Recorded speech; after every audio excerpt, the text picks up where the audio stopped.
What is going on, my fellow nerds? OperatorOtter here, and today what I'd like to discuss is an optimal leveling guide for Necromancers going into Season 3. Before we begin, I'd like to share a little bit of my credentials to support this guide to my wonderful audience. As you can see here, I achieved rank 7 in the world for Necromancers in Season 1 using Bone Spear, and in Season 2, I achieved rank 20 using Blown Surge. Now, I understand it says here I'm using Bone Spear, and here it says that I'm using Blood Surge, which is weird. The site kind of swapped them. I don't really know what's going on with that. But I assure you that in Season 1, I was using Bone Spear. And in Season 2, I was using Blood Surge. In Season 2, I was racing with a constantly changing team and unoptimized strategy while using a suboptimal build. And I still did relatively well in the grand scheme of things. What I learned from both races is what builds excelled for Necromancers at different points of the leveling experience, as well as optimal pathing routes and strategies that I'm going to share with you today. Let's get started. First, in the description below, you will find two links. One will be a Google Docs sheet that is the text guide we'll be using, and the other is a D4 planner link that will show all of the builds and Paragon boards that we'll be using and discussing in this video. Let's start by discussing the route, as it will be the strategy that we will be utilizing regardless of the build choice we decide to move forward with. There are two strategies, a more casual but subjectively more fun route, and a try-hard racer route. Both are very efficient, and if you follow either of them, you will get to level 100 quickly and efficiently. The more casual but subjectively more fun route will have us spending more time in the overworld, as well as utilizing the boss ladder to put together a stronger endgame build together that will allow us to dominate the nightmare dungeons without the mental and emotional exhaustion of repeating the same activity over and over again for 24 hours straight. The try-hard racer route will require the mental fortitude of a honey badger, because honey badger don't care. And this attitude will be needed to achieve level 100 as fast as humanly possible by repeating the most XP efficient activities in the game for 24 hours straight. For the more casual but fun route, the first thing that we're going to do is create a new seasonal character, skip the campaign, and then select World Tier 2. We're then going to press tab, we're going to claim all the renown awards to unlock 10 skill points, and then we're going to allocate the points respectively. We're then going to start the seasonal campaign, and we're going to progress as far as we can in World Tier 2. And then from there, we're going to go to the domain tunnels until we're level 25. Once we're level 25, we're going to do our class quest. And then we're going to go back to the domain tunnels. We're going to be there until level 48. We're then going to unlock World Tier 3. And then in World Tier 3, we're going to finish our entire season quest line. From levels 48 to 57, we're going to hop between open world events and have fun because the leveling experience from 50 to 55 is absolutely horrendous. So we're going to make this a little bit more fun. So the world event examples are Arcane Tremors, Whispers, Legion, Helltide, Vault, and World Boss. Once we're level 57, we're going to spam Nightmare Dungeons until we're level 65, and then we're going to unlock World Tier 4. Once we're in World Tier 4, we are then going to hop between open world events and focus on getting mats for Varshan, Duriel, and Zir until we're level 75. Once we're level 75, with the mats that we've obtained from the open world, we're then going to go farm Varshan, Duriel, and Zir. Varshan, we want Ring of the Sacrilegious. Zir, we want Lidless Wall. And Duriel, we want Black River. Now, these are extra items that we can get as well, but we really want Ring of the Sacrilegious, Lidless Wall, and Black River, because if we get all three, you have now put together Black River Corpse Explosion, and you will absolutely dominate the entire leveling experience from 75 to 100. I don't think there's a class in the game that can even come close to the speed that it does. It is absolutely ridiculous, and it is extremely fun. So I'm really looking forward to doing that. From level 75 to 100, you're just going to spam Nightmare Dungeons. And if you're bored and don't have all the equipment from boss farm, just take a break, farm some open world boss mats, and then farm the bosses again until the pieces that you want have been found. For the tryhard racer route, for steps 1 and 2, it's going to be the same, but in step 3, it's going to change a little bit. Instead of progressing as far as possible, we're going to start the seasonal campaign and progress only until we have our Seneschal. Once we have our Seneschal, we're going to go into the domain tunnels until we're level 25, and then at level 25, we're going to complete our class quest, and then we're going to go back into the domain tunnels until we're level 48. We're then going to unlock World Tier 3, and then guess what? Yep, we're going right back to the domain tunnels until we're level 57.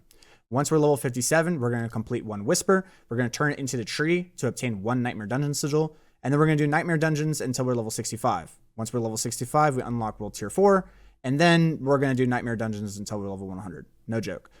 If a better weapon is found, you're just going to go to the Helltide to acquire the Forgotten Souls needed to upgrade the weapon. And then you're going to come back and you're going to upgrade the weapon. Do not spend more time than needed in the Helltide for souls. Get what you need and then get back in the Nightmare Dungeon until you find the better weapon.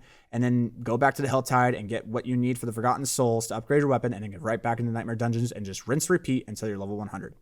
This is the most emotionally and mentally exhausting way to get to level 100. But it's definitely the fastest, and it's what the try-hard racer boys do to get there. For levels 1 through 49, the skill level order will look as seen here on the Google Docs sheet under the Skill, Gear, and Paragon Leveling Guide tab, but I want to take you through it personally so you can visually see the leveling path. So let's do that. When you first enter the game, you're going to reclaim all of your renown. This is going to give you 10 skill points. Those 10 skill points are going to be Hemorrhage, Enhanced Hemorrhage, Initiates Hemorrhage, 2 points into Blood Surge, 1 point to Enhanced Blood Surge, 1 point to Supernatural Blood Surge, and then 1 point to Corpse Explosion, Enhanced Corpse Explosion, and Blighted Corpse Explosion. This will be your 10 points. Moving forward, we're going to put 1 point into Blood Mist and 1 point into Iron Maiden. This will be your skill bar until you are level 25. Moving forward, we'll put 1 point into Enhanced Iron Maiden. We're going to finish out Blood Surge with 3 more points. We're going to move down. 1 point into Gruesome Mending, 1 point into Coalesce Blood, 3 points into Drain Vitality. Finish out Coalesce Blood, 2 more points. 3 points into Skeletal Warrior Mastery, 3 points into Skeletal Mage Mastery. Move down, 1 point into Inspiring Leader, 3 points into Hellbent Commander, and then Rothma's Vigor. This will be your skill tree to level 25. Once you're level 25, you'll unlock your class quest. You'll go do that. That will unlock your Book of the Dead. For your Book of the Dead, you're going to take Skirmishers, Crit, Cold Mages, Essence, and Blood Golem, Damage. From here, things get a little wonky because we're going to be refunding a lot of skills. So listen up. We're going to refund Roth's Vigor. We're going to move on up. Refund all of the Corpse Explosion and refund Blood Mist. We are then going to swap out Supernatural Blood Surge for Paranormal Blood Surge. We're going to come on down, put 1 point into Corpse Tendril, 3 points into Golem Mastery, and then unlock Rothma's Vigor. We are then going to replace Corpse Explosion with Corpse Tendril and replace Blood Mist with Golem. This will be your skill bar until you are level 50. Moving on forward with the leveling path, we're going to take 1 point into Enhanced Corpse Tendrils, 1 point into Blighted Corpse Tendrils, then 3 points into Tides of Blood, 3 points into Transfusion, then finish out Corpse Tendrils with 4 more points. Then I'm going to take 3 points into Death's Embrace, 3 points into Amplify Damage, 1 point into Unloving Energy, 3 points into Imperfectly Balanced, and then finish it out with maxing out Inspiring Leader. That will be your skill tree order all the way up to level 50. Once you're level 50, we are then going to shift into basic Bone Spear, and we're going to talk about what are the parameters by which we need to switch into Bone Spear. So let's get into that. So as we're leveling up to 50, the things that we are looking for specifically is Aspect of Grasping Veins. We can get Splintering Aspect from the Ghoul-Run Slums dungeon, but we're specifically looking for that Aspect of Grasping Veins. We cannot swap into Bone Spear without Aspect of Grasping Veins. If we have Aspect of Grasping Veins and Splintering Aspect, we are good to go. That's what we need. So if you haven't found Aspect of Grasping Veins, you're just going to continue leveling up into your Paragon. We'll talk about this in a second, but we'll just continue into your Paragon until you're able to find Aspect of Grasping Veins. Once you find that, we're good. What you want to do with Aspect of Grasping Veins is you're going to put it into your amulet and then put Splintering into your two-handed sword. That's it. You got a two-handed sword with Splintering and Aspect of Grasping Veins, Bone Spear functions. That's all you need. The skill tree is found right here under the basic Bone Spear in the skill tree tab, and those are the parameters by which we need to have in order to switch into Bone Spear. So I want to take a moment to explain how this Bone Spear build functions. This is the build that Mr. Leguan used to get rank 1 in Season 1 and rank 2 in Season 2, respectively. Very gifted player. But the way that this works is that essentially you're just using Bone Spear for damage. You already have your Aspect of Grasping Veins and your Splintering Aspect that's going to pump things up. You're going to be using your Accelerating Aspect, Aspect of Exposed Flesh, and Ossify Key Aspects. Those are going to be your offensive aspects. And then you'll be using Wind Strikers in your boots, Disobedience in your pants, the Protector aspect that gives you the shield when you get damaged by an elite, and Deathless Visage. What's going to happen here is as you cast Bone Spear, it's going to cost essence and you need to refill that essence. So the best way to do that is to actually cast Corpse Explosion on corpses using the Grim Harvest, because the Corpse Explosion attack frame rate is much faster than the Bone Splinters. So it's much more efficient at generating essence. If you don't have any corpses, then you can just use Bone Splinters. You're going to use Bone Storm on bosses and really tough elites. You have Blood Mist to keep you protected if anything happens. You have Corpse Tendrils to activate Aspect of Grasping Veins, and Bone Spear just shreds through everything using the two-handed sword with that much power. That's exactly how it works. It's nothing too complicated, but I want to take a quick moment to explain it. So now let's talk a little bit about the Paragon.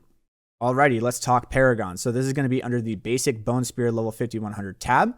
we are going to do the level 50 starting point and open it up. Now, the thing that I've seen with most build guides is that they just do this. Here's your level 100. Good luck, figure it out. You don't know exactly what's priority and what pathway you should be exactly taking. So what I did was I legitimately took every single one and did a path by path. So at level 50, this is your points. And then at level 51.5, you'll take Bone Graft. And then at level 55, you'll take the Essence. And then at level 57, you'll take Calcified. And it just keeps going. Now, what I want to talk about are some important checkpoints. So the first one is going to be the very first glyph. The very first glyph is going to be Control. This is first glyph that we take on our first board. It's just a very strong glyph that gives us a very strong multiplier, so we're going to utilize that. The second glyph that we're going to utilize is going to be Essence. Now, when we put in Essence, this is the first glyph that you're actually going to level up to 15. So as you're finding the rest of the glyphs and you're doing your Nightmare Dungeons, you want to be leveling up Essence. From here, we're going to be doing a swap glyph at level 72.5, where we're actually going to take Control and we're going to put it on our third board, and then on our first board, we're going to put Sacrificial. After that, after we take Flesh Eater, so this is Flesh Eater, after we take Flesh Eater, we are then going to max out Essence. This is the first glyph that you're leveling up, remember? So make sure that you're leveling up Essence first. The second glyph that you want to level up is going to be Control. After we max out Essence, we're going to do another swap of the glyphs to where we're going to put Control on our Flesh Eater board because it gives the most amount of intelligence and Control scales with intelligence. And we're going to put Corporeal onto our Sense of Death board to give us the bonuses to the injured enemies and other bonuses as we level up the board. From here, we are going to max out Control. And then for our last glyph, we're going to be taking Exploit. And then you just follow the checkpoints, and this is your level 100 board. That's it. Now, once you're level 100, you should actually have some pieces to swap into the two different variants of the Bone Spear that we need to talk about, which is going to be the Black River Corpse Explosion and the Starless Sky Spear. So let's talk about those two. So the first version of Bone Spear that I think most everybody, including myself, should go for is the Black River Corpse Explosion Spear build. This is the build that I actually used to clear Hell Tides when I was in Season 2, and my god, is it not like the most fun Bone Spear build I've ever played with. It is so satisfying. And essentially what we're doing is instead of using Miasma, we're actually going to use the Corpse Explosion, and we're just going to max out the Corpse Explosion to do massive damage. And we're also going to put Exhumation into our Paragon board. This build, the way it has it, is that those corpses are going to explode for a massive amount, and they're going to cover a huge AoE area, and it's going to decimate everything up to level 120. It just one-shots everything. Now, once we get into higher tiers than Nightmare Dungeons, like 80s plus, once we get tier 80 and plus, this build kind of falls behind trying to use Corpse Explosion to kind of clear out stuff with Bone Spear. And that's when we're going to go into our Starless Skies Spear build. I don't want to go into too much detail here. The build is here. I'm sure most people will be able to figure out exactly how it functions. It's almost exactly the same as Black River Miasma. It just, instead of using Miasma, now you're just using the power of Corpse Explosion to explode and kill everything. It's really fun and satisfying. Trust me, it's so much fun. I love this build. From here, though, we also have a new Starless Skies, and I'm going to be making a separate video on exactly how all of these interactions function, but this is the board and this is the build. If you want to figure it out and go into detail for it, that's awesome. I don't want to go into detail. That's going to be for another video, but this is the end game Bone Spear build. This is theoretically going to be it. Now, we don't know exactly how the Seneschal is going to scale things, or things are always subject to change, but so far, theoretically, this is like the top Keck Bone Spear build, which is going to be utilizing Ring of Starless Skies. So that's that. So yeah, that's about it. I wish you all luck in your own personal journey during Season 3 start. If you have any questions, let me know and ask in the comments below. I love being able to communicate with my wonderful audience. If you enjoyed this content, make sure to drop a like and a subscribe for more future content. If you'd like to support me in the race to 100, drop by my stream located in the description below. I'm going to be starting the stream at 9:30 PST, 9:30 Pacific time on Tuesday. And you can come in and support me. I'll show you how my leveling and everything's going to. The link is here in the Google Docs. It'll also be in the description located below this video. I don't really stream all that often, but I always love to stream on season drops, so I hope to see you there. That's all I have for you. Operator Otter,